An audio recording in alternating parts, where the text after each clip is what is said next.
সুপ্রিয় দর্শক মন্ডলী, আজ আমি এখন এই মুহূর্তে দাঁড়িয়ে রয়েছি মানিকগঞ্জ জেলার মানিকগঞ্জ সরকারি দেবেন্দ্র কলেজ মাঠে। প্রতি বছরই কিন্তু মানিকগঞ্জে জমজমাটভাবে কিন্তু এই আসর পালন করা হয়। আজকে আমরা এই আসরের সমস্ত আয়োজন ও তথ্যচিত্র তুলে ধরবো। আমি মোহাম্মদ মনির খান, চেতনা মানিকগঞ্জ নিউজ। সুপ্রিয় দর্শক, আমরা এই মুহূর্তে দেখতে পাচ্ছি মানিকগঞ্জ বাস স্ট্যান্ডে কিন্তু এইমাত্র উপস্থিত হলেন গড়পাড়া ইমামবাড়ির যে দলটি রয়েছে, সবচেয়ে জনপ্রিয় এবং বড় দল এই গড়পাড়া ইমামবাড়ির দল। আমরা কিন্তু দেখতে পাচ্ছি তারা এইমাত্রই উপস্থিত হচ্ছে মানিকগঞ্জ বাস স্ট্যান্ডে এবং তাদের এই দলটি দেখার জন্য ভিড় জমিয়েছে শত শত নয় হাজার হাজার দর্শনার্থী।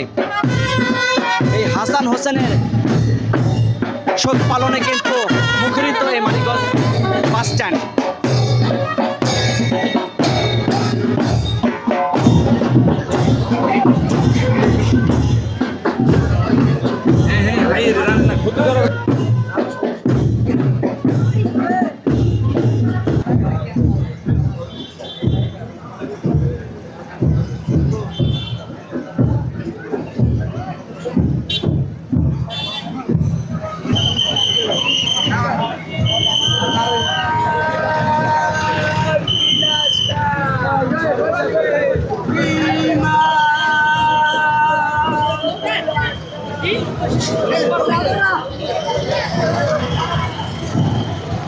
আমরা কিন্তু ইতিমধ্যে দেখতে পাচ্ছি যে গড়পাড়া যে তাজিয়া মিছিল রয়েছে সেটি কিন্তু অলরেডি এই সরকারি দেবেন্দ্র কলেজ মাঠে কিন্তু এসে উপস্থিত হয়েছে।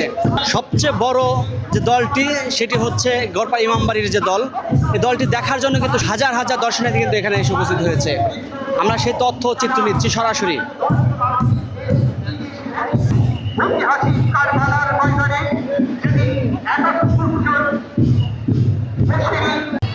السلام عليك يا أبا عبد الله وعلى الأرواح التي حلت بفنائك عليك مني سلام الله أبدا ما بقيت وبقي الليل والنهار ولا جعله الله آخر العهد مني لزيارتكم.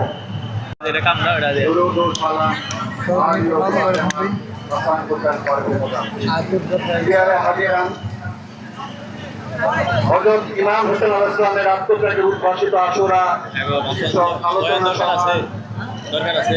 মাননীয় সভাপতি আমার শ্রদ্ধাভাজন মিয়া ভাই, শারীফুর রহমান বাবু, আরো আছেন মঞ্চে স্থানীয় দেশ বিদেশের বিভিন্ন বরেণ্য সামাজিক ধর্মীয় ব্যক্তিত্ববৃন্দ। আজকে 8-10 কিলোমিটার পদব্রজে হেঁটে আমরা বুঝেছি কত কষ্ট। যারা এই নিশান তাকে অপহরণ করেছেন, যারা নিয়ে এসেছেন, তাদেরকে আমার অন্তর থেকে যাচ্ছে জানাচ্ছি লাখো সালাম।